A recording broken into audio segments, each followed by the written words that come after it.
ইসরায়েলের ক্ষোভকে বুড়ো আঙুল দেখিয়ে ফিলিস্তিন রাষ্ট্রের স্বীকৃতি দিল ইউরোপের 4 দেশ। তবে যুক্তরাষ্ট্র ও ঘনিষ্ঠ মিত্র দেশগুলো স্বীকৃতি না দেয়া পর্যন্ত ফিলিস্তিনকে দেয়া স্বীকৃতি অনেকটাই প্রতীকী। তবে বিশ্লেষকদের মতে তাদের এমন পদক্ষেপ ইউরোপীয় ইউনিয়নের অন্যান্য দেশকে অনুরূপ পদক্ষেপ নিতে অনুপ্রাণিত করবে। মিত্র দেশগুলোর চাপের মুখেই ফিলিস্তিনকে রাষ্ট্র হিসেবে আনুষ্ঠানিক স্বীকৃতি দিল স্পেন, আয়ারল্যান্ড ও নরওয়ে।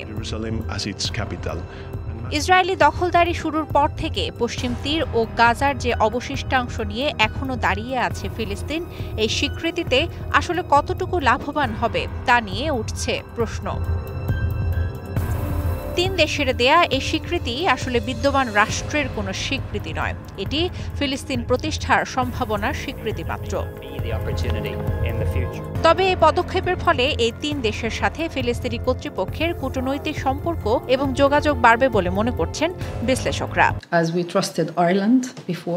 এই আক্ষরিক স্বাধীনতা আন্তর্জাতিক ক্ষেত্রে ফিলিস্তিনের অবস্থান জোরদার করবে। এছাড়া গাজায় চলমান যুদ্ধ বন্ধে সমঝোতায় বসার জন্য ইসরায়েলের উপর আরও চাপ সৃষ্টি করবে এটি। অর্থনৈতিক ও কূটনৈতিকভাবে পশ্চিমা কিংবা ইউরোপীয় দেশগুলোকে আকৃষ্ট করতে পারে। খুব বড় পরিবর্তন না আসলেও ফিলিস্তিনকে স্বীকৃতি দেওয়ার পথে যে কোনো আন্তর্জাতিক পদক্ষেপ ফিলিস্তিনি কর্তৃপক্ষকে যে কোনো সমঝোতার টেবিল বা আন্তর্জাতিক সম্মেলনে বাড়তি কূটনৈতিক প্রভাব রাখার সুযোগ করে দেয়। দ্বিপক্ষীয় কোনো চুক্তিতে পৌঁছার সক্ষমতা দেয় এ ধরনের স্বীকৃতি। এর আগে 139টি দেশ আনুষ্ঠানিকভাবে ফিলিস্তিনকে রাষ্ট্র হিসেবে স্বীকৃতি দিয়েছে।